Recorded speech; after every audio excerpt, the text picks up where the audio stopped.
우리 국민 중에 여의도 의사당을 가보신 분들 많기도 하겠지만 또 없는 분들도 더 많습니다. 그만큼 중앙정치는 사실 생활과 밀접하진 않죠.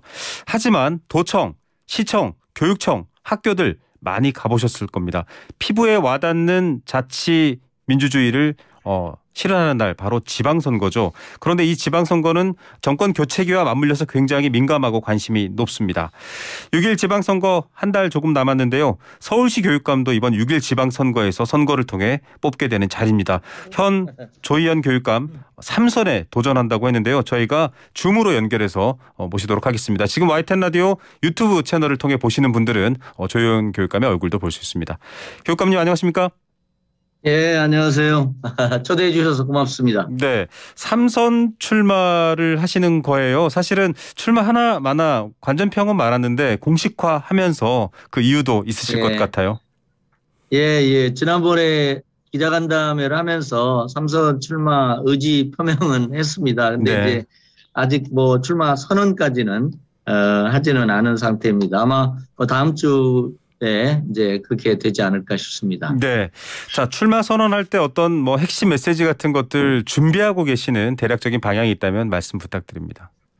예, 그러니까 저는 첫 번째는 저희가 지난 2년간의 코로나 시기에 코로나를 헤쳐오면서 방역을 한편에선 철저히 해서 학생들의 안전을 지키고 그러면서 이제 비대면 원격 수업이라고 하는 또 새로운 교육의 경로를 우리 서울교육공동체와 함께 이렇게 개척해 왔습니다. 그래서 이제는 코로나 이후의 교육 회복에 또 새로운 길을 만들어야 될 그런 시점인 것 같습니다. 그리고 한 가지 더 말씀을 드리면요. 이게 조금 뭐 지난 코로나 2년뿐만 아니라 지난 한 7, 8년간의 긴 여정이 있었습니다. 저는 이걸 이제 교육혁신, 교육개혁이라고 우리가 말하면서 지난 10여 년간 혹은 지난 제가 재임했던 7, 8년간의 시기를 거쳐왔는데요. 저는 이게 공교육의 정상화 과정이라는 생각을 갖고 있습니다. 그렇다면 이제 뭐가 비정상이었냐, 왜 정상이었냐 이런 말씀을 아무래도 하게 되지 않겠습니까? 그래서 이제 저는 일단 기존의 학교의 어떤 비정상성이라고 할까 비정상적인 모습은 첫째는 1등주의였다. 학교에서 공부 잘하는 학생만 대접받는 학교였다. 그리고 촌지라고 이게 보통 얘기하던 거 있지 않습니까? 촌지로 대표된 청렴하지 않았던 학교 문화, 학교의 모습.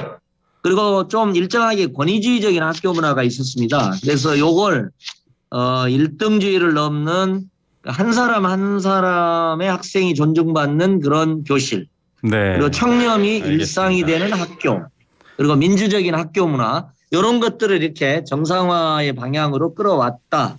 저는 이렇게 좀 그냥 그렇게 감히 말씀드리고 싶습니다. 이제 사실은 교육도 많은 변화와 또 사회 개혁의 흐름에 있었습니다. 그 과거에 오래된 누적되어 있던 뭐 시험은 공화국 여러 가지의 문제들을 해결하겠다라는 그 연장선에 계속 서 있다 이런 말씀 같고요.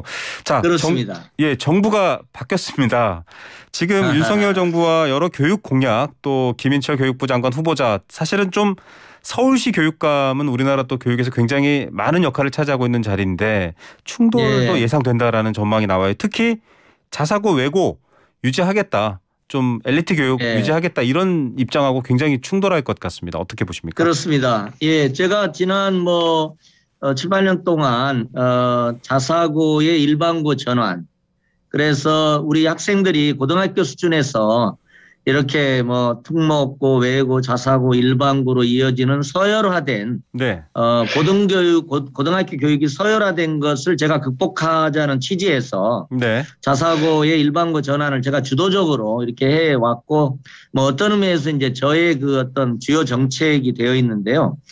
이제 윤석열 정부에서 지금 일단 인수위 수준에서 자사고 외고를 유지하겠다는 방침이 지금 나오고 있는데요. 최종 방침까지는 조금 시간이 있지 않을까 하는 생각이 들고 지금이라도 윤석열 정부가 그 자사고 외고의 일반고 전환의 큰 시대적 흐름을 이렇게 역전시키지 않았으면 좋겠다. 그런데 이제 김인철 후보자께서 그런 입장 표명을 일단 지난번에 하셨습니다. 그래서 그렇게 정착이 될 가능성이 있습니다만은 저는 우리 사회가 사교육의 영향력을 벗어나서 공교육만으로 우리 아이들의 교육이 이렇게 충실하게 이루어지는 그리고 학교 유형의 차이에 의해서 학생들이 차별받지 않는 그런 어떤 네. 미래 교육을 실현하는 방향으로 좀 갔으면 좋겠다. 지금이라도 네. 그 부분에 대해서 좀 진지하게 검토를 해 주셨으면 좋겠다. 네. 이렇게 물론 저는 이제 당연히 알겠습니다. 그렇게 한다면 저는 비판하고 또 반대하는 입장을 취하게 될 네. 것입니다. 근데 교육감님 사실 많은 학교 밖 다양성까지 확대하는 교육 또 그런 개혁안들 말씀하셨습니다만 사교육이 결과적으로는 줄어들지 않는 상황이 있었고요. 또 저희한테 출연했던 조전혁 예비후보도 사교육이 오히려 늘었다라는 표현도 있었습니다. 또 하나는 지금 이제 내각 후보자들 보면 이른바 학생부 전형이나 여러 스펙 쌓기에 대한 문제점들이 나오지 않습니까? 거기에 대한 반발 때문에 사실 정시 차라리 확대하자, 시험 한 방으로 결정하자 이런 주장도 거세요. 어떤 입장이십니까? 그런데 이제 지금 사실은 이제 문재인 정부에서도 그렇고 이게 정시 확대에 대한 요구가 있어서 네네. 수능의 비중이 이렇게 좀 늘어온 점이 있습니다. 그렇죠. 약 40% 정도까지 지금 올라와 있습니다. 네. 지방은 물론 수능 비중이 훨씬 적은데 수도권으로만 치면 한 35% 정도까지 이미 올라와 있는 상황입니다. 그래서 저는 이게 좀 최대치에 가깝다는 생각이 듭니다. 왜냐하면 이게 이제 수능만으로 대학 입시가 치러지게 되면 고등학교 교육이 수능 중심으로 수능 대비 학원 사교육으로 완전히 왜곡될 가능성이 있습니다. 네. 그래서 이게 공정한 것 같지만 절대 공정하지 않다. 그리고 많은 일반고의 학생들은 훨씬 더 좋은 대학에 가는 혹은 인류대학에 가기 위한 포션이 그 비중이 줄어들 수밖에 없다. 네. 이런 점을 좀 그래서 수능 중심의 정시 확대 그리고 더더군다나 이제 2025년부터 이제 고교학점제가 이제 전면화되거든요. 네. 그리고 현재 이제 2022 국가교육과정이 만들어지고 있는데 이 점에서도 상당히 모순되고 충돌되는 점이 있기 때문에 그 점에 대해서 수능 확대에 대해서 저는 40% 정도만 하더라도 수능 확대를 요구하는 그런 요구가 어느 정도는 이렇게 충족됐다고 보고 더 이상 확대는 고등학교 교육, 중고등학교 교육의 심각한 왜곡과 사교육 확대로 나타날 수밖에 없다. 제가 그렇게 말씀을 좀 드리고 싶습니다. 알겠습니다. 최적의 접점을 찾아야 된다. 찾고 있다. 이런 말씀이시고 또 하나는 이제 선거 구도에 대한 질문을 좀 드려야 될 텐데요. 지금 보수, 중도 뭐 여러 가지 이제 좀 연합해서 단일 후보를 내려고 했는데 또 파열음이 나고 있습니다. 그런데 중요한 건 단일 후보를 표방하시는 분들은 우리가 단일화만 되면 조현 현 교육감이 이길 수 있다. 이런 얘기입니다. 자, 그런 구도에 대해서는 어떤 평가세요? 물론 보수 단일 후보가 됐을 경우에 좀 어려운 싸움이 될 거라는 건 저희도 이제 인정을 하는 바고요. 네. 이제 말씀하신 그런 여론조사에서 그 단일 후보와 또 현직 교육감 저와의 이렇게 양자 대결에서 이제 제가 모든 후보에 대해서 또 상당한 정도로 앞선다는 이제 여론조사도 있습니다만. 네, 지금 32.3% 정도 나오고 있고 박선영 후보가 21.3, 조전혁 후보가 10.8, 조영달 후보가 7.7 이렇습니다.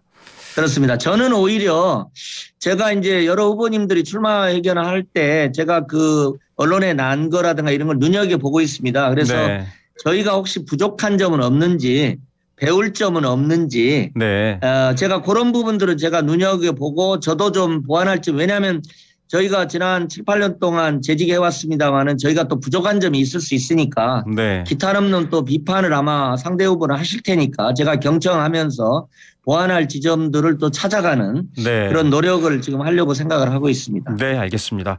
자, 지난주에 조전혁 예비후보가 출연해서 이거 꼭 물어달라고 했던 게 물론 다양한 기사들에 또 따라다니는 논란입니다만 그 해직교사 5분 특별 채용한 것과 관련해서 현재 재판 중인데 이게 해결이 안 됐는데 또 다시 출마하셨냐 이게 상식적이냐 이렇게까지 얘기를 하시면서 물어봐달라 요구가 있었습니다. 그런데 저는 이제 그 특별 채용과 관련해서는 이게 해직된 선생님들이거든요. 단지 이제 그게 논란이 됐던 게 이제 선거법 위반된 그런 분이셨어요. 그런데 저는 이제 해직된 교사, 해직된 교수, 전두환 정부 하에서도 해직된 교수들이 있었지 않습니까? 네. 해고된 노동자들이 일정 기간 어떤 사법적 처벌로 고통을 받고 거리에서 이렇게 힘들게 했으면 일정한 기간이 지난 다음에 제자리로 돌아가도록 하는 것. 그리고 해직된 교사들이 아이들 곁으로 돌아가도록 하는 것은 저는 교육감의 책무라고 생각하고요. 네. 저는 뭐 당당하게 그런 화합 조치, 교단 사회, 학교 사회의 화합의 조치 혹은 역사적 정의의 실현 차원에서 했다. 저희가 뭐 절차적으로 부족한 점이 있어서 네. 뭐 사법부에 대해서 저희가 또 뭐 이렇게 이런 판단을 또 받아야 될 점도 있을 수 있을 겁니다. 그렇지만 큰 흐름에서는 특별채용이라는 게 이런 거를 위해서 해직돼서 아이들 곁을 떠났던 그래서 아이들 곁으로 돌아가고 그걸로 또 선생님들의 어떤 교권이 두텁게 보장받는 그런 학교나 교육 체제를 만드는 게 우리의 의무가 아니냐, 교육감의 의무가 아니냐. 네. 제가 그렇게 좀 말씀을 드리고 싶습니다. 그렇게 이해를 좀 해주시면 좋겠습니다. 예, 지금 또 방송 듣고 계신 학부모들 관심이 높은 주제인데 지금 코로나19가 거의 이제 사회적인 방역 제한들은 이제 조치가 완화되고 있습니다. 끝나가고 있는데 학생들의 학력도 굉장히 약화됐습니다. 온라인 줌 수업이라던가 수업 일수 부족 여러 가지 문제가 생기면서 지금 이거 어떻게 해결하는에 대한 걱정들이 현실적으로 많으세요. 대안 갖고 계십니까? 예, 그 부분이 말하자면 코로나 이후 포스트 코로나 시대 교육 회복의 가장 핵심적인 과제입니다. 그래서 특별히 이제 이 학습 중간층이 많이 붕괴했습니다. 네. 그리고 기초학력 부진 학생, 기본학력 부진 학생이 많이 나와 있거든요. 그래서 네.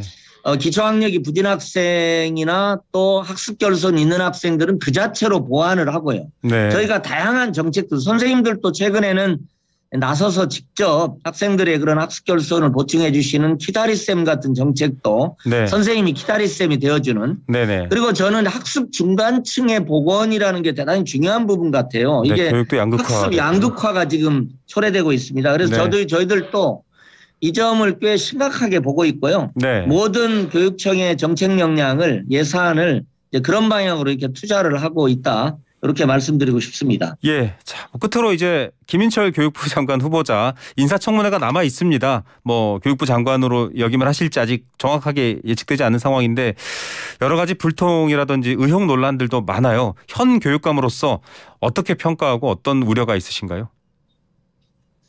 예, 저는 뭐 이제 그런 새 후보자님이 개인적으로 여러 가지 결점들이 이제 드러나는 것에 대해서는 이렇게 뭐 관심 있게 지금 지켜보고 있고요. 단지 저는 새 정부가 들어선데 윤석열 대통령 시대가 교육에 있어서 미래로 나가는 시대가 돼야 된다는 생각을 갖고 있습니다. 왜냐하면 과거로 돌아갈 수가 없습니다. 그래서 예를 들면 인공지능 시대가 성큼 다가오고 있고요. 네. 기후위기 시대가 오고 있고 또 지구촌 시대가 지금 열리고 있습니다. 그래서 이런 거에 맞춰서 저희가 훨씬 더 첨단의 인공지능 기반 어떤 맞춤형 학습 시대로 가야 되고 네. 기후위기에 대응하는 생태 전환 교육도 강화해야 돼요. 이렇게 좀 미래지향적으로 가는 방향으로 새 정부의 교육부 장관께서 정책 개발을 하고 포부도 좀 밝혀주시고 준비도 하시면 좋겠다. 과거로 돌아가서는 안 된다. 네. 개인적인 약점에 대해서 뭐 국민적 지탄도 있겠습니다만은 뭐 그것도 뭐 당연히 있게 되겠습니다만은 저는 더 콘텐츠적으로 과거로 돌아가는 방향으로 이렇게 준비를 하시지 않았으면 좋겠다. 이렇게 말씀드리고 싶습니다. 네, 과거로 회귀하지는 말아야 한다라는 말이네요. 오늘 말씀 감사드립니다. 예, 고맙습니다. 네, 조희연 서울시 교육감이었습니다.